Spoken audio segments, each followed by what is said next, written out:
bienvenue donc à vous tous. Merci, merci Grand Esprit d'être avec nous, de nous amener ta protection, ta guidance pour cette conférence aujourd'hui sur les initiations chamaniques. Merci pour toutes les énergies que tu enverras vers nous, Grand Esprit. Merci, Grand Esprit, merci à toutes les énergies envoyées vers nous. Remerciements à Terre-Mère. Terre-Mère, merci. Merci de nous prêter ton ventre rond pour cette conférence aujourd'hui.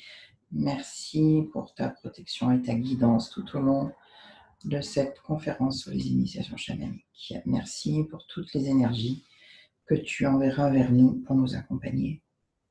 Merci Terre-Mère, merci à toutes les énergies que tu envoies vers nous. Merci à tous les êtres sacrés que vous êtes. Merci infiniment d'être là. Merci Anastasia. Merci. Merci. Bienvenue. Eh bien, aujourd'hui, nous allons parler des initiations chamaniques. Depuis la nuit des temps jusqu'à aujourd'hui, aujourd'hui on est dans du néo-chamanisme. Eh bien, on pourrait dire quelles sont les différences, comment ça se passe. Dans la transmission, on va rester sur quelque chose qui est sur une grande ligne conductrice où on va aller travailler l'humilité, on va travailler beaucoup les émotions, on va travailler la patience. Voilà, ça c'est vraiment des grandes lignes. Après, bien sûr, on apprend des choses pratiques, on est en connexion après avec les trois règnes, le minéral, le végétal et l'animal. Mais ce qui va beaucoup apporter le plus, c'est, comme en toute initiation, c'est la connaissance de soi et comment est-ce qu'on rentre vraiment au plus profond pour aller prendre conscience de ce qui s'y trouve et pouvoir aborder ce qui peut nous travailler le plus intensément notre grand monde émotionnel.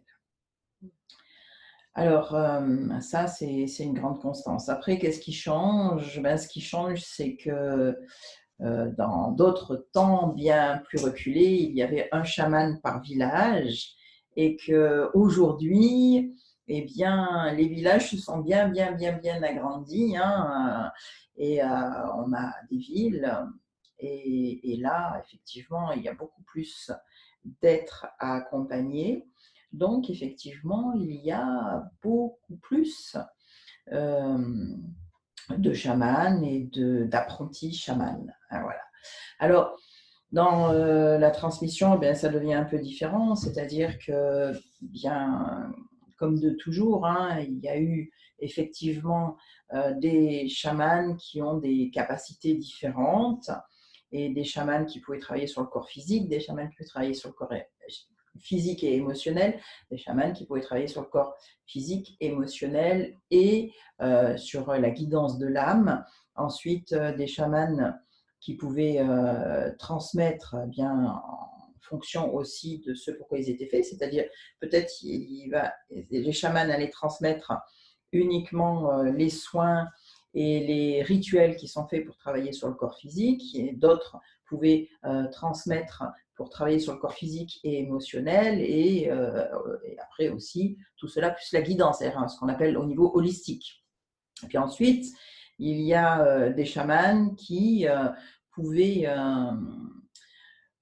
converser à plus haut niveau, on pourrait dire, hein, c'est comme un peu une hiérarchie, et donc c'est les chamans que les chamans pouvaient aller consulter pour pouvoir encore aller plus loin et apprendre encore, et pour certains rituels, on faisait appel à ces grands chamans, et donc eux avaient moins accès à faire des soins. Ils savaient que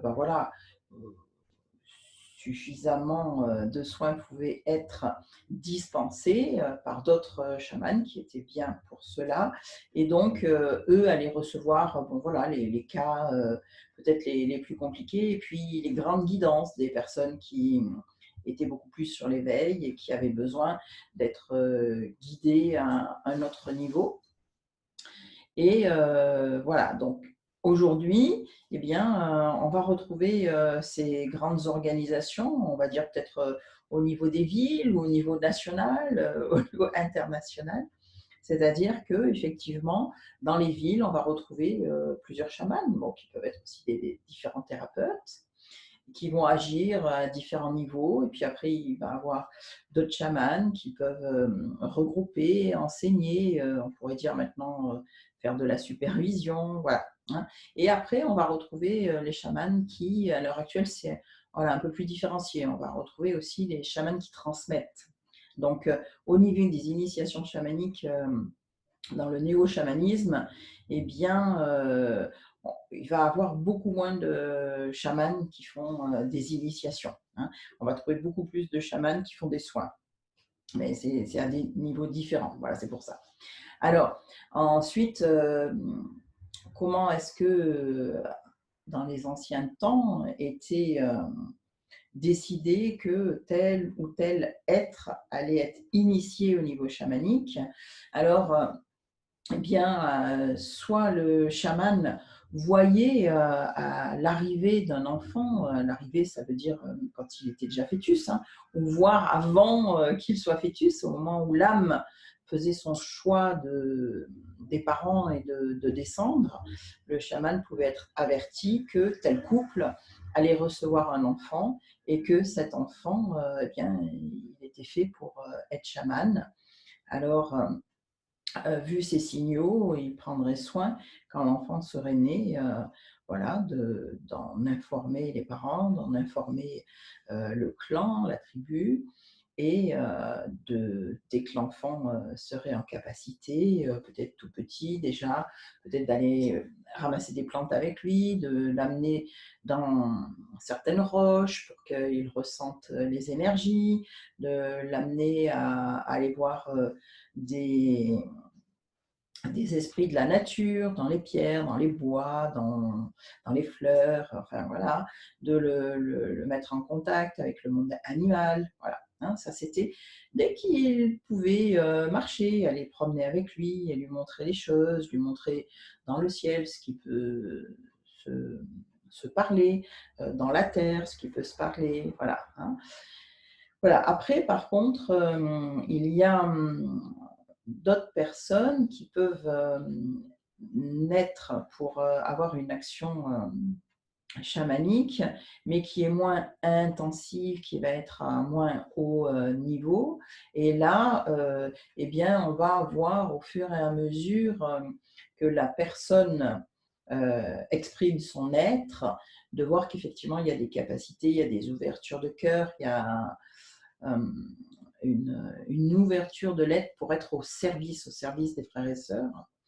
Donc là, eh bien, le chaman va demander à ce que cette personne qui peut avoir peut-être être adolescent, peut-être être adulte, voilà, ou ce qui était le cas à l'époque, hein, beaucoup de chamans femmes devenaient chamanes au moment de la ménopause, puisque jusqu'à là, elles avaient beaucoup à s'occuper des cueillettes, à s'occuper de tout ce qui était plus environnemental au niveau de la vie domestique, puisque c'était difficile d'aller à la chasse, c'était difficile de transporter des éléments lourds qu'il fallait amener pour le clan. Donc elle avait voilà ça. Mais ben, il n'existait pas les machines à laver, il n'existait pas beaucoup de machines qu'on a actuellement dans nos cuisines. Et donc ces femmes, elles étaient extrêmement occupées pour faire en sorte que ben, la famille aussi survive. Donc, elles avaient beaucoup moins de temps à offrir pour la grande communauté. Mais par contre, une fois qu'elles devenaient ménopausées, ben, les enfants étaient plus grands, elles allaient moins pouvoir, ben, à l'époque on était plus usés qu'aujourd'hui, et donc elles allaient moins pouvoir aller faire des récoltes, moins pouvoir aller peut-être laver du linge à la rivière, etc., etc. Ce qui fait qu'elles pouvaient énormément monter en taux vibratoire parce qu'elles étaient beaucoup moins vouées à la matière. Hein, c'est ça, à la matière, à s'occuper de la matière. Et elles devenaient disponibles pour pouvoir faire des soins, faire des transmissions, voilà. Et elles devenaient extrêmement puissantes. C'était beaucoup de sagesse, puisque la femme est quand même celle qui est très tournée vers le côté spirituel, voilà, c'est le mot qu'ils n'arrivaient pas à me dire. Le mot spirituel était très tourné vers la spiritualité. La femme est très tournée vers la spiritualité et très également dans le don d'elle-même hein, pour la communauté. Donc, ça devenait des chamans extrêmement puissantes et connues et reconnues. Voilà. Alors qu'aujourd'hui, eh bien, la femme est beaucoup plus disponible et puis elle est au même rang que l'homme au niveau du travail, de la vie sociale, etc. Dans tous les cas, dans nos sociétés, parce qu'il y a d'autres sociétés où ça peut être plus compliqué, bien sûr, mais ici, ben, nous avons la chance d'être des femmes libres. Et donc, nous pouvons également partager la vie quotidienne avec les partenaires. Et donc, on se voit beaucoup plus à s'occuper de la vie spirituelle. Donc, ça donne que dans les initiations chamaniques, dans les réunions, eh bien, il y a beaucoup moins d'hommes que de femmes. Et que les femmes, elles, se mettent énormément au service. Et donc, on en initie beaucoup. Voilà. Donc ça a été un changement qui est important.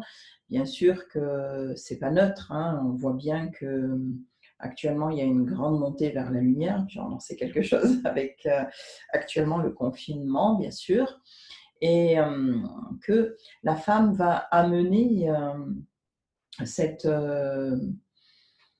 façon de faire évoluer la lumière, de faire évoluer l'amour et de faire évoluer les taux vibratoires.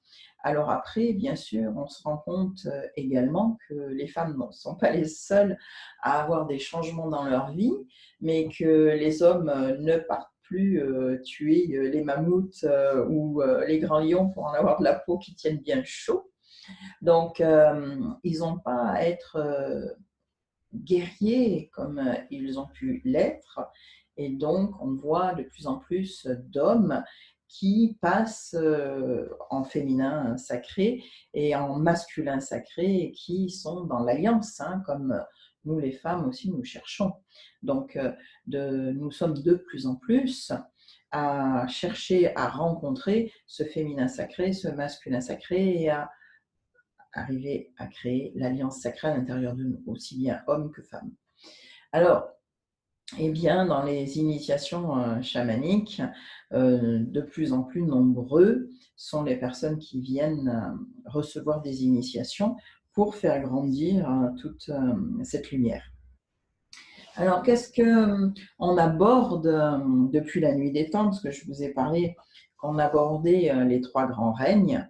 Eh bien, dans ces initiations, on va vraiment commencer par aborder le règne minéral, puisqu'en fait, c'est un règne qui nous amène à vraiment travailler notre ancrage, à travailler ce qui est vraiment à la matière, c'est-à-dire que le monde minéral, c'est lourd, c'est coloré, on le voit, c'est compact, et donc ceci nous rassure énormément, puisqu'en fait, ça a été là bien, bien, bien avant nous, et ça sera là bien après nous. Donc, ce monde minéral pose des bases et va nous inviter à travailler notre monde émotionnel, puisque au cours des initiations chamaniques, on va apprendre à communiquer. On va faire de la communication minérale. Donc, on va aller étudier à quoi correspondent ces minéraux, à quel chakra ils correspondent, à quel organe, à quelle émotion. Et une fois qu'on a fait ces études-là, eh bien, on va faire un voyage chamanique de façon à se connecter avec ce minéral et de pouvoir l'intégrer. Et ensuite, eh bien, il va nous communiquer, tiens, tu vois, il se passe ça en toi, tiens, là, ça te ramène à telle mémoire, voilà. Hein. Donc, tiens, là, tu réagis, ça t'agace, ou au contraire, tu aimes bien, tu vois, observe à quoi ça te relie, voilà. Donc, il va avoir toute cette communication avec ce monde minéral.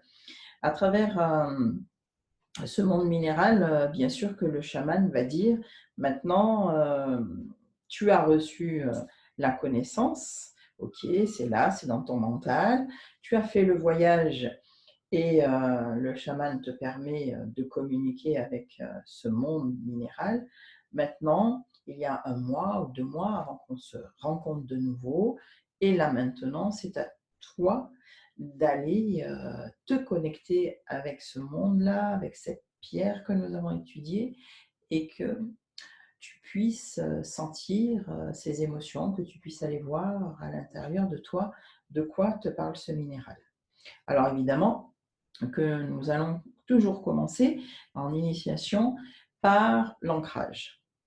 Donc, on va aller travailler, là, en ce qui concerne ce monde minéral, eh bien, on ira étudier le premier chakra.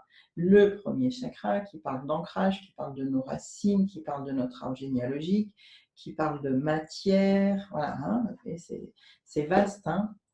Et ensuite, eh bien, pendant toute cette période d'incubation où on va faire diffuser cette connaissance et l'intégrer, eh bien, ce minéral sera apporté avec nous-mêmes de façon à ce que cette médecine nous intègre et que si nous en avons besoin, il est parlé au cours des initiations chamaniques d'une façon moderne cette fois-ci.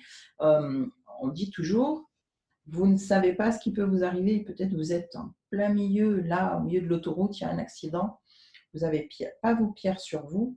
Sachez les avoir à l'intérieur de vous et travailler, travailler, travailler pour intégrer ces médecines.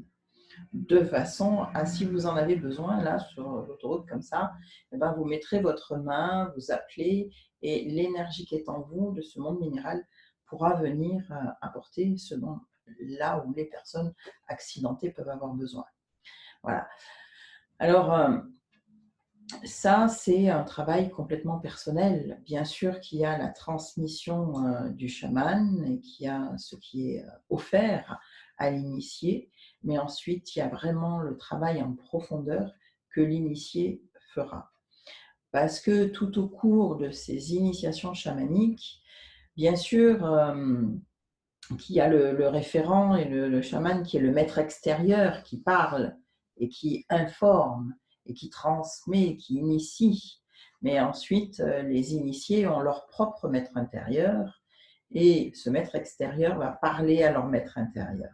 Mais ensuite, chaque initié doit venir à son référent, à son maître intérieur et à voir, tiens, ça me parle, ça me parle moins, qu'est-ce qui vient résonner en moi, et ensuite de faire son travail. Ça, c'est vraiment primordial. En initiation chamanique, on ne va jamais demander à ce que les initiés soient toujours à la merci du chaman qui les enseigne.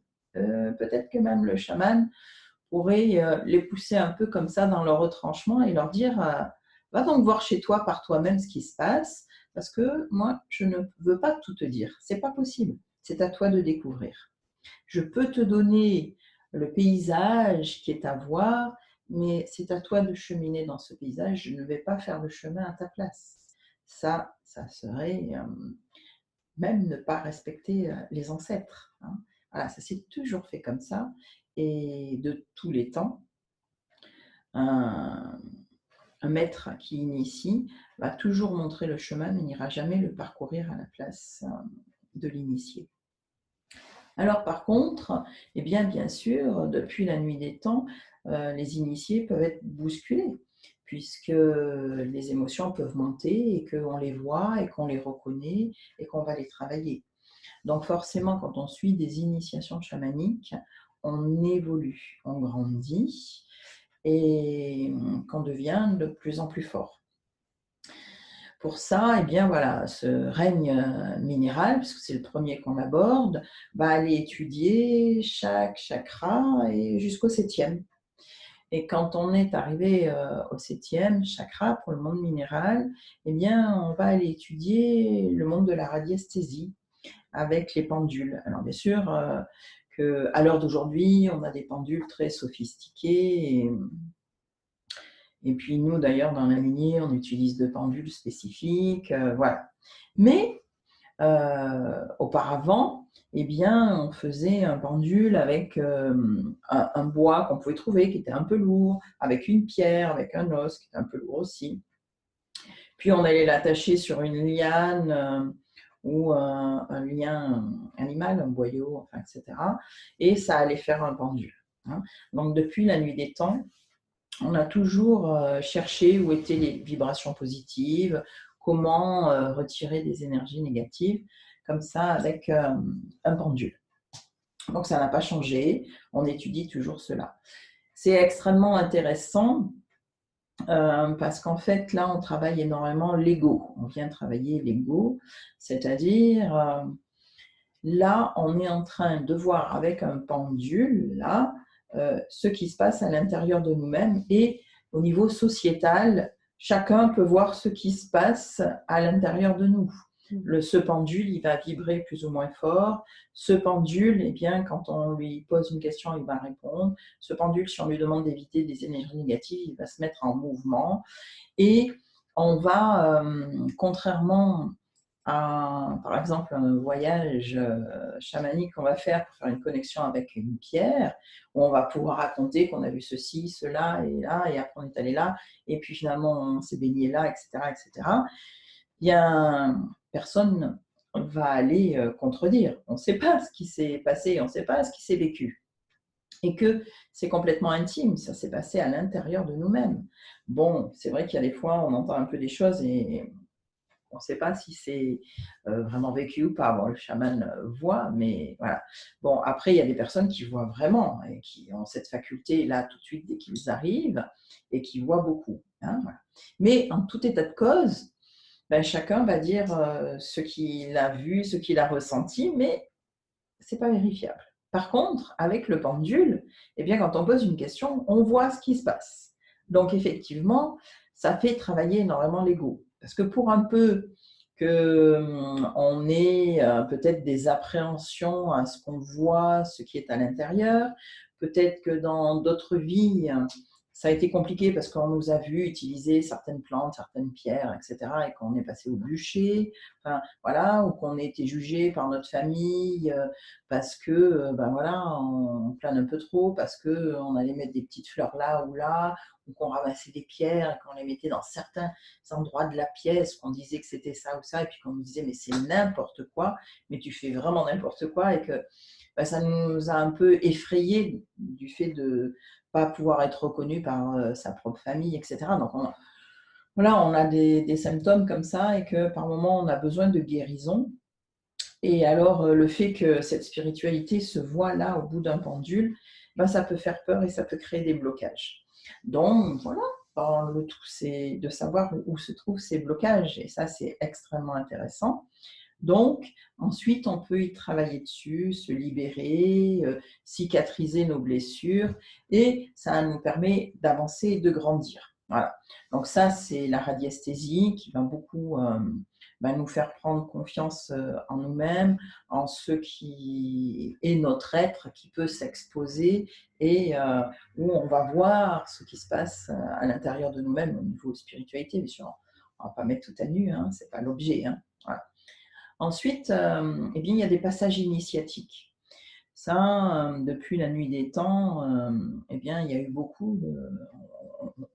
La vie était rythmée de passages initiatiques. Alors, c'est vrai qu'aujourd'hui, on n'a plus forcément cela. Et Et d'ailleurs, ça peut poser certains problèmes, hein, voilà. Dans tous les cas, dans les initiations, personnellement, au début où j'enseignais, je n'avais pas fait le passage initiatique et parce que je pense que j'en étais pas capable et que je ne pouvais pas canaliser suffisamment pour que ces passages puissent se faire. Et maintenant, ça fait plusieurs années qu'effectivement, les énergies ont demandé à ce qu'il y ait les passages initiatiques. Donc, eh bien, là, par exemple, à la fin du monde minéral, à la fin du monde végétal, fin du monde animal, fin du monde des êtres de lumière qui nous accompagnent, eh bien, il y a des passages initiatiques. Ça veut dire quoi? Ça veut dire que l'initié va être devant le chaman et qui va être canalisé, et les énergies vont observer comment les énergies se déplacent, comment est respecté le protocole, et à ce moment-là, eh bien, l'initiation est réussie ou pas. Voilà. Bon, c'est assez rare que ça ne soit pas réussi parce que quand même, on met beaucoup en condition, beaucoup en condition, beaucoup en condition. On propose énormément d'accompagnement pour que l'initié se mette en mouvement, prenne confiance en lui et travaille sur les protocoles, travaille sur la connaissance. Voilà. Donc, en règle générale, un accompagnement avec autant d'amour fait qu'au moment du passage initiatique, ben, on est prêt. Hein. Puis après, les énergies ne sont pas là pour dire ah ben voilà, on a mis tel piège ou tel piège. Non, c'est vraiment très simple, c'est ce qui a été appris, c'est retransmettre voilà, ce qu'on a pu intégrer des initiations. Donc c'est vraiment des passages en tout amour et reconnaissance de la lumière. Voilà. Une fois que ces initiations avec le monde minéral est donc terminée, puisque on a fait ces passages initiatiques, alors il y a l'initiation sur le monde végétal. Et là, on va aller étudier essentiellement les plantes sacrées, donc qui vibrent et qui sont utilisées pour notre lignée, pour la purification. Alors, eh bien, effectivement, on va aller étudier les plantes qui aussi vont correspondre aux différents chakras, aux différents éléments qui se trouvent dans ces chakras. Hein, parce que quand on étudie ces chakras, on étudie l'élément qui est à l'intérieur et comment on peut rétablir l'harmonie sur l'être humain des différents éléments qui le constituent. Voilà. Donc, eh bien là, avec ces plantes, on va aller étudier un grand monde, hein, c'est le monde de la route de la médecine, avec ces 4 directions, ces 4 éléments, les gardiens des portes, comment est-ce qu'on a accès à ces directions, et les saisons. Voilà. Alors, ce qui fait que sur cette roue de la médecine, eh bien, on voit comment aussi le monde végétal est rythmé en fonction des saisons, en fonction des passages, avec plus de chaleur, moins de chaleur, avec beaucoup d'abondance, avec beaucoup de fruits et de légumes, par moments avec des légumes plus secs qui pourront se conserver. Voilà. Donc on voit tout ce rythme, hein, le rythme aussi où la vie est à l'intérieur du ventre de terre-mère et comment est-ce qu'ensuite il y aura une éclosion hein, au printemps, nous le sommes actuellement. Voilà. Donc comment est-ce que Terre-Mère nous montre les rythmes de vie et comment est-ce qu'on peut voir avec beaucoup de sagesse comment il se passe ces impacts sur notre vie d'humain. Voilà. Donc, comment est-ce que je suis arrivée sur Terre jusqu'à la fin de l'adolescence, où je suis au printemps? Comment est-ce qu'ensuite je passe à l'âge adulte en été? Comment est-ce qu'ensuite je suis en période de retraite et donc sur tous ces bilans de qu'est-ce que j'ai fait et comment je peux être maintenant? Et ensuite sur la période où on est très très ancien, où on redevient esprit. Et voilà, donc là, on a fait le tour d'une roue de la médecine, mais par rapport à la vie d'un être humain. Voilà.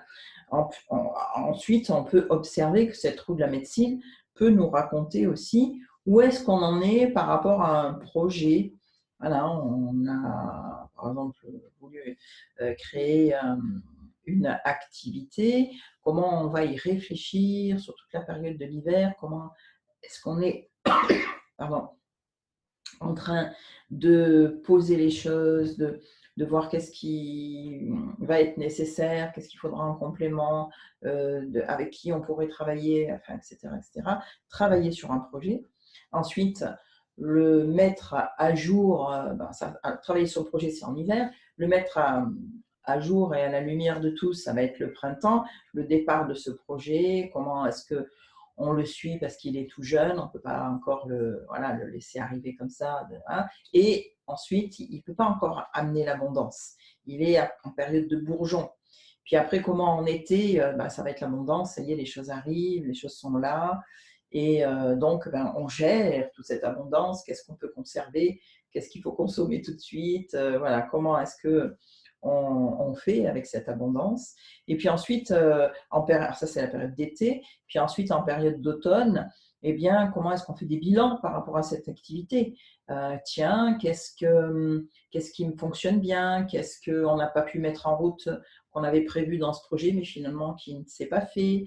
Voilà. Alors, on va observer tout cela et après, en hiver, on va dire, voilà ce que je garde, voilà ce que je lâche parce que c'est pas possible. Qu'est-ce que je pourrais mettre en route de nouveau pour peut-être faire fonctionner un peu mieux. Voilà. Et au printemps, comment est-ce que cette activité renaît à elle-même avec des compléments, avec des soustractions, enfin voilà. Hein. Donc ça, on voit que en fait, cette roue de la médecine est la grande roue de la vie et donc une grande compréhension. Mais en même temps, vous voyez bien que ça va nous permettre de repasser complètement une nouvelle fois nos chakras et d'aller visiter encore d'autres émotions. Des émotions qui sont un petit peu un peu plus éthérées, parce qu'ils ne peuvent pas être autant à la Terre qu'avec le monde minéral, puisque, oui, on peut quand même avoir des arbres qui peuvent être très anciens, 900 ans, 1000 ans, bon, on peut trouver des arbres vraiment extraordinaires qui sont là depuis très longtemps. Mais par contre, on peut aussi trouver une fleur qui sera là qu'une nuit. Et que si on a besoin de sa médecine, si c'est important pour nous-mêmes, nos frères et sœurs, et qu'il faille qu'on ait cette médecine-là, il faudra être là au moment où elle va éclore. Mais elle est éphémère. Le reste du temps, on ne va pas aller la travailler comme une pierre. Elle ne sera pas là physiquement vivante. Elle va être séchée, elle va être précieusement conservée, et le jour où on en a besoin, on va aller la chercher, et puis peut-être qu'on prendra qu'une partie de la pétale, parce qu'elle sera extrêmement énergétique, et donc on va prélever ce dont on a besoin, et on travaillera avec cette énergie-là, mais qui est beaucoup plus éthérée que si on utilise une plante fraîche. Hein. Donc il va falloir quand même savoir travailler avec quelque chose qui peut être là avec nous, mais sans être présent physiquement vivant. Mais quand même, qu'on a sa présence, parce que même si elle est séchée ou si elle est en huile essentielle, voilà, la phyto, etc., on va avoir cette énergie. Voilà. Mais on ne va pas aller la prendre dans le jardin tous les jours, toutes les nuits, c'est pas possible. Hein. Bon, bien sûr que si on a affaire à ce magnifique arbre qui a 800 ans, par exemple, alors, oui, peut-être il nous remet de ces éléments toute l'année. Hein. Voilà. Si on habite à côté, voilà, on peut avoir cette immense chance. Si on habite à côté, à n'importe quel moment du jour et de la nuit, on peut aller se connecter avec lui. Et ok, il est là. Mais vous comprenez bien que le monde végétal, c'est d'autres connexions, parce que ce n'est pas que cet arbre de 800 ans. Le monde végétal peut être extrêmement éphémère. Voilà. Donc, bien, effectivement, ça va aller venir nous faire travailler des émotions qui sont encore un peu plus loin que cette matière que on aborde avec les pierres. Et avec les pierres, là, les émotions sont là, bien présentes, on les sent presque, hein. Tandis qu'avec le monde végétal, c'est celle qui était encore un peu plus en arrière, encore un peu moins accessible, on pourra dire. Alors là, on apprend effectivement la connexion de ces plantes, on apprend les secrets aussi, hein, parce que c'est depuis la nuit des temps que ces plantes sont là. On apprend comment est-ce qu'on prélève le monde végétal et comment est-ce qu'on fait des offrandes, comment est-ce qu'on explique à ce monde végétal qu'on va le prélever, qu'on va lui demander de bien vouloir nous remettre sa médecine. Et donc, quand on va utiliser ces plantes, même si elles sont séchées, elles auront laissé leur médecine à l'intérieur. Donc, elles auront des taux vibratoires qui seront beaucoup plus élevés que si elles sont prélevées sans être prévenues et coupées, comme on peut trouver souvent, où on est obligé de travailler dessus pour refaire venir l'énergie. Voilà. Donc, en initiation, on apprend à pouvoir prélever dans le monde végétal en tout respect et, j'allais dire, en complicité avec ce règne, de façon à avoir toute la médecine quand on fait des rituels avec ces plantes. Voilà. Et ensuite, eh bien, on apprend dans ce règne végétal vraiment des grands secrets qui sont tellement agréables, hein, c'est comme une magnifique méditation, c'est la purification. Donc, on apprend à pouvoir purifier les personnes, soi-même, les personnes qu'on aime, les personnes qu'on peut recevoir, etc. Et que ceux-là, on les aime aussi d'ailleurs. Et puis ensuite, purifier les lieux, dans les maisons, dans les entreprises, etc. Voilà. Donc, voilà ce qui se passe dans ce monde-là. Donc, on commence quand même à aborder un peu le monde animal, puisqu'on a les gardiens des portes qui sont des animaux. Donc, déjà, on va aller travailler avec 4 animaux, chaque gardien des portes. Voilà, et puis là, bien évidemment, comme vous l'avez compris tout à l'heure, il y a un passage initiatique. Et ce passage initiatique va se faire au niveau de la purification. C'est-à-dire que chaque initié va se mettre en face du chaman et va opérer à sa purification, faire les appels, à faire les offrandes et faire sa purification. Et là, le chaman va aller observer, bien sûr en étant canalisé en plus, hein, va aller observer si la personne est vraiment en énergie quand elle fait ses offrandes, si effectivement quand elle a fait les offrandes, si les animaux gardiens des portes se déplacent et sont avec elle, et quand elle fait sa purification, est-ce qu'elle est vraiment dans le protocole, dans le rituel, et si effectivement les énergies sont bien là pour pratiquer à sa purification. Voilà. Donc, une fois que ce passage est fait, alors ensuite, on va aller crescendo et on va aller sur le règne animal, dont nous faisons partie d'ailleurs. Donc ici, eh bien, on va aller découvrir ces animaux totems. Alors ça, ben déjà, c'est vraiment une initiation à part entière, c'est-à-dire que quand on fait ce voyage chamanique, comme le monde minéral, le monde végétal, mais là, quand on fait ce voyage chamanique, c'est pour entrer en communication avec ces animaux totems. Donc ça, c'est quelque chose qui est extrêmement privé, individuel, hein. Quand on communique avec une pierre, on communique avec le règne végétal, avec peut-être, si c'est une turquoise, on va communiquer avec une turquoise, si c'est une améthyste, on va communiquer avec une améthyste, mais il y a quelque chose de l'ordre de l'univers. Voilà. Tandis que là, quand on va aller communiquer avec un de ces animaux totems, il va nous parler de nous-mêmes, hein. On est en connexion avec nous-mêmes. Il y a quelque chose de très intimiste, hein, dans cette histoire-là. Voilà.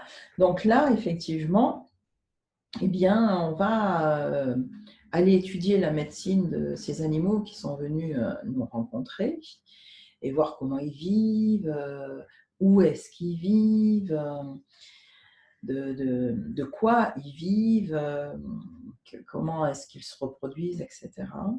Et là, on va pouvoir rencontrer leur médecine. Et c'est un grand moment parce qu'il y a une très grande ouverture où effectivement après les initiés vont venir présenter leurs animaux totems au reste du clan. Et là, on est sur le verbe sacré, c'est-à-dire qu'on le travaille depuis le début, puisque chaque fois qu'on va faire un travail sur les plantes, sur les pierres, eh bien, ensuite, quand on se retrouve au niveau des clans, il y a un retour d'expérience. Qu'est-ce que j'ai vécu avec telle pierre? Qu'est-ce que j'ai vécu avec telle plante? De façon à ce que ça vienne enrichir toutes les personnes qui se trouvent être dans le clan. Et chacun entend chacun. Donc, on travaille le verbe sacré. Alors, bien sûr qu'au début, il est généralement un peu plus timide et qu'on ose moins et qu'on va parler, mais on n'est pas toujours sur le verbe sacré. On apprend le verbe sacré petit à petit. Et puis quand on arrive au monde animal, ben là on vient parler quand même de son animal totem, c'est-à-dire de quelque chose qui résonne fort en nous. Et déjà il y a une énergie qui commence à être différente dans le verbe sacré. Et ensuite, bien sûr que dans ce partage, eh bien, il y a ce que l'on va offrir aux frères et sœurs sur la connaissance de nos animaux totems, mais en même temps, eux vont venir nous nourrir de la connaissance de leurs animaux. Et ça n'a rien à voir, je pense que vous vous en doutez, avec si vous vous mettiez à lire un livre ou sur Google des informations sur un animal totem. Parce qu'en fait, là, ce qui est en train de se passer, c'est que la personne, elle est en train de transmettre la médecine de ses animaux totems. Et donc, il y a une autre vibration, il y a une autre énergie qui est transmise. Et là, on est sur du verbe sacré. Comment énergétiquement je transmets des connaissances. Et là, on en arrive à ce qui était dit au tout début de cette conférence, c'est qu'effectivement, on n'est pas là pour avoir le maître extérieur qui est le suprême et personne n'a rien à dire, a juste à écouter. Et bien là, on en est à tout le monde est là pour participer. Tout le monde est là pour être acteur. Et effectivement, le fait que chacun puisse venir amener la connaissance au niveau de ses animaux totems, il est en train d'être le maître extérieur qui parle à tous les maîtres intérieurs. Et chacun à son tour, là, au moment de ces animaux totems, chacun à son tour dans le cercle sera maître extérieur. Et ça, c'est magnifique parce que c'est tellement important quand on reçoit ensuite des patients de pouvoir parler avec ce verbe sacré, de pouvoir transmettre aux frères et sœurs à travers le verbe sacré. Et là, les initiés sont très souvent surpris parce qu'ils parlent, mais ils disent des fois, mais j'avais l'impression que ce n'était pas vraiment moi. Il y a des moments, j'ai utilisé des formes de phrases que je n'ai pas habituellement et je me sentais habitée. Voilà, hein. Pourquoi? Parce qu'ils étaient canalisés et qu'effectivement, ils se sont mis au service et que le verbe sacré est très inspiré. Donc, d'une façon très inspirée, les initiés, quand ils en sont aux animaux totems, ils vont vraiment apprendre comment est-ce qu'on peut être transporté au niveau énergétique pour pouvoir donner avec tellement d'amour aux frères et sœurs une connaissance. Voilà. Donc, c'est des très grands moments pour un chaman. C'est de quoi mettre les larmes aux yeux quand on voit les initiés comme ça qui peuvent se transmettre et s'offrir, c'est magnifique. Voilà. Bon, donc après, évidemment, il y a un protocole pour pouvoir placer ces animaux totems tout autour de soi-même, de façon à pouvoir préparer encore des travaux qui seront un peu plus élevés encore sur les plans de conscience. Donc, chaque fois qu'on va s'élever en initiation, chaque fois qu'on va s'élever en connaissance, en plan de conscience, il y aura une protection qui vient en face et une guidance. Et puis, quand on va apprendre, hop, on aura voilà. Toujours, toujours, toujours, il va avoir la correspondance avec la protection et la guidance. Donc, on voit qu'il y a eu la purification, savoir se purifier, savoir se nettoyer. C'est quand même une protection, hein, ça évite d'être accroché par des énergies comme ça qui ne nous conviennent pas. Donc, la purification, c'est ça, hein, c'est faire glisser tout ça, c'est mettre un petit peu, on pourrait dire comme de l'huile autour de nous, puis quand on veut nous accrocher, on ne peut pas, voilà. Hein, on pourrait dire un peu d'une façon imagée comme cela. Et puis ensuite, ben voilà, avec les animaux totems, on apprend à placer ces animaux tout autour de nous de façon à avoir une très grande protection, voilà, et une guidance. Ensuite, eh bien, évidemment que pour le passage initiatique qui va avoir lieu là pour les animaux totems, l'initié va se mettre en face du chaman et va faire les appels de ces animaux totems. Et là, il va être observé si ces animaux se déplacent, s'ils se mettent vraiment au bon endroit, s'il n'y a pas de faille et si effectivement la personne est complètement enveloppée de lumière à travers ces animaux totems. Voilà. Donc, si là c'est OK, alors effectivement, on peut continuer. Et là, ensuite, on va aller travailler les êtres de lumière qui se trouvent être dans notre lignée, qui est quand même une lignée très ouverte, puisque universelle. Et donc, la découverte que la lignée ne s'arrête pas forcément qu'au niveau du chamanisme et des Amérindiens, mais qu'il y a également des influences d'où ils viennent et qui a pu venir aussi jusqu'à eux. Donc en fait, il y a une remontée comme ça, un peu historique et énergétique, voilà, on pourrait dire. Donc là, eh bien, il y a la découverte de ces énergies qui, tout comme le monde minéral a fait travailler les émotions, le monde végétal qui a fait travailler les émotions, le monde animal qui vient nous faire travailler nos émotions, eh bien, ces êtres de lumière vont venir également nous rencontrer dans notre monde émotionnel pour le retravailler encore. Mais alors là, vraiment d'une façon beaucoup plus éthérée, hein, dans des couches lointaines que nous pouvons avoir. Voilà. Bien évidemment, comprenez bien qu'on ne peut pas aller travailler sur des frères et sœurs tant qu'on ne se connaît pas vraiment et qu'on n'a pas étudié toutes ces résonances et puis tout ce qui pourrait nous faire exploser en plein vol alors qu'on est en train de faire un soin, on ne peut pas se permettre ça. Les personnes viennent s'en remettre à nous et nous avons ce respect à avoir de pouvoir en prendre soin et pas de travailler sur nous alors qu'on est en train de travailler sur eux. Donc, il faut déjà avoir eu un grand temps de travail sur nous-mêmes et d'avoir eu cet amour pour les uns et les autres que de commencer par travailler sur soi-même pour être tellement tranquille quand on s'occupera des frères et sœurs. Voilà.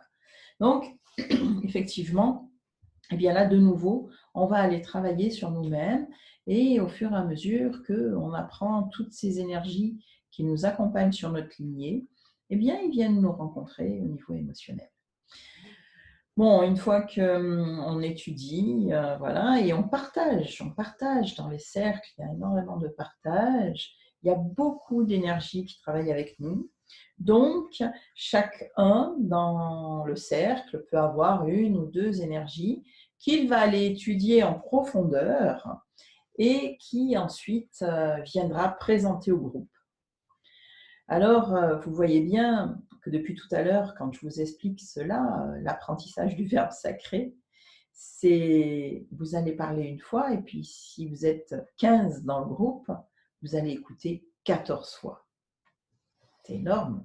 Ça veut dire que vous allez vous enrichir de 14 verbes sacrés. Ça, c'est un fait. Si on conçoit cela, on se dit, mais c'est magnifique, c'est extraordinaire. Après, il faut que chacun soit dans cet amour aussi de vouloir apporter autant qu'il va recevoir. Donc, comment est-ce que moi aussi je fais mes recherches et comment est-ce que je suis en joie de venir nourrir aussi mes frères et sœurs de mon cercle. Mais c'est aussi là où on a parlé au tout début de la patience. La patience, elle est à deux endroits, je dirais, au niveau des initiations chamaniques, trois endroits. C'est la patience d'attendre le maître qui doit transmettre. Ah, ouais. C'est pas rare qu'il soit pas à l'heure, qu'il ait quelque chose à faire, même s'il est là. Et on attend, on attend, on attend. Moi, personnellement, dans ma vie, j'ai eu cette énorme chance, ouais, j'ai beaucoup de respect pour ça, d'avoir plusieurs maîtres. Et quand je sais qu'il va avoir un maître qui va m'enseigner, je sais parce que j'attends beaucoup. La dernière fois, un très grand respect pour Zaïda, on a fait des échanges. Zaïda, qui est une très grande prêtresse au Maroc, de la lignée des Gnawa. Et donc, voilà, on décide de se rencontrer et de pouvoir recevoir l'une de l'autre. Et on avait rendez-vous à midi, donc j'ai tout laissé ce que je devais. Hop, j'arrive à midi, elle me dit oh, il faut que je parte, il y a les enfants. Et là, voilà qui part. Bon, il y avait un petit endroit où on pouvait boire du thé à côté, donc je m'installe là. J'avais à peine d'argent sur moi parce qu'on devait travailler toutes les deux. Moi, je devais lui apprendre des choses, elle m'apprenait des choses. Ok. Donc, je prends un thé, j'avais l'argent pour, et puis j'ai attendu jusqu'à 4 heures de l'après-midi. J'avais un peu faim, je n'avais pas mangé avant. Et la personne qui tenait cet endroit vient me voir et me dit tu n'as pas mangé? Je dis ah ben non, non, mais là, je ne peux pas. Il me dit ah oui, d'accord, je vois. Hop, il est revenu, il m'a amené à manger. Je dis non, mais je ne peux pas. Il m'a dit tu ne payes pas, je t'en fais cadeau. C'est pas possible que tu restes aussi longtemps à attendre sans manger. Ok, et là, j'ai bien compris que d'attendre pendant 4 heures comme ça et de recevoir ces cadeaux de l'univers, de la solidarité, c'était que je rencontrais un grand maître. Et effectivement, avec Zaïda, nous avons énormément travaillé, on a fait énormément d'échanges et j'ai reçu. Mais je savais que c'était juste et j'ai béni le ciel de me faire attendre ces 4 heures parce que j'ai su que c'était un maître qui allait m'enseigner. Voilà. Donc cette patience, elle est là. Très souvent, on attend le maître. Voilà. Ensuite, la patience, elle est là dans ces cercles. C'est-à-dire, je vais écouter 14 fois, 19 fois, il y a des moments, il y a des groupes qui sont 33, voilà. Ben, ils écoutent 32 fois.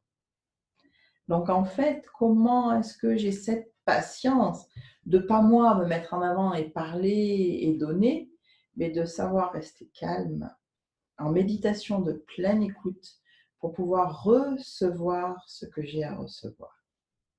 Ça, c'est tout à fait extraordinaire. Parce que quand on a un patient qui vient nous rencontrer, ben, c'est à nous d'écouter. Et savoir écouter, même au-delà des mots. Savoir écouter son être qui respire, ou pas. Savoir écouter ses esprits. Est-ce qu'ils sont bien? Est-ce qu'ils sont en harmonie? Qui est en déficience? Qui va bien? Qui va mal? Comment on va s'aligner? Comment ça se passe chez lui, là, dans son arbre? Voilà. Ça, il faut avoir de la patience. Il faut savoir être en méditation de pleine écoute. Sinon, on passe à côté. On entend des mots et on va agir sur des mots. Mais si on veut entendre ce qui n'est pas entendable avec ces deux oreilles-là, il faut avoir eu un peu la patience d'avoir appris à écouter. À écouter autre chose que l'apparence et peut-être même l'illusion. Combien de fois on entend des patients qui vont dire qu'ils sont là et qu'ils sont là et qu'il se passe ça et qu'il se passe ça, mais en fait, c'est autre chose qui est en train de les occuper. Mais par moments, on a tellement d'attractions qui nous font des grands signes pour nous empêcher de savoir où nous en sommes réellement, qu'ils ont bien besoin, s'ils viennent voir une tierce personne, c'est peut-être pour les aider à écouter ce qui se passe vraiment. Bien sûr que par contre, il faut avoir énormément d'amour et qu'on écoute aussi ce qui se dit avec le verbe. Que oui, la personne, elle ressent sincèrement quelque chose, qu'il faut bien lui dire qu'on l'entend là aussi, parce qu'il se passe quelque chose pour elle. C'est important d'être entendu où on est. Ça, c'est de l'amour. Mais après, lui dire, au-delà de ça, il se passe peut-être telle chose. Et là, la personne va pouvoir dérouler la pelote. Elle a accès à ce qui se passe réellement. Donc ça, c'est de la patience, ça se travaille. Hein, voilà. Et ensuite, le troisième lieu de cette patience, c'est avec nous-mêmes. C'est comment j'accepte que j'y arrive pas là, tout de suite, alors que je vois d'autres personnes qui arrivent si bien. Et moi, j'y suis pas et je voudrais y être là tout de suite. Eh ben non, c'est pas possible.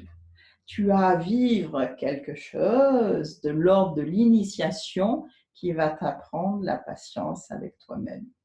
L'endurance. Ne pas lâcher alors que ça ne vient pas tout de suite. Mais savoir rester stable, savoir rester aligné, savoir rester humble et accepter que les cadeaux arrivent quand c'est le juste moment. Et peut-être qu'on a à prendre cette patience et que les cadeaux n'arriveront pas tant qu'on lâchera pas et qu'on restera dans l'impatience. Donc l'impatience, voilà, la patience est vraiment partout. Hein, voilà, c'est très très initiatique. Voilà.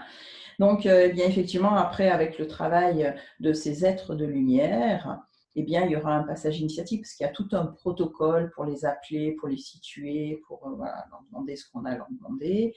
Donc, eh bien, pareil, l'initié face au chaman va faire les appels de toutes ces aides de lumière, de les placer comme il doit les placer, de leur dire ce qu'il doit leur dire. Et effectivement, il va avoir une observation énergétique de comment se déplacent ces énergies, comment elles se positionnent, où elles doivent se positionner, comment est-ce qu'elles ont bien entendu ce qu'elles devaient apporter au niveau énergétique. Voilà. Une fois que toute cette démarche est faite, ça oui, c'est depuis la nuit des temps que ça se passe comme ça, c'est pas aujourd'hui, ça a toujours été comme ça.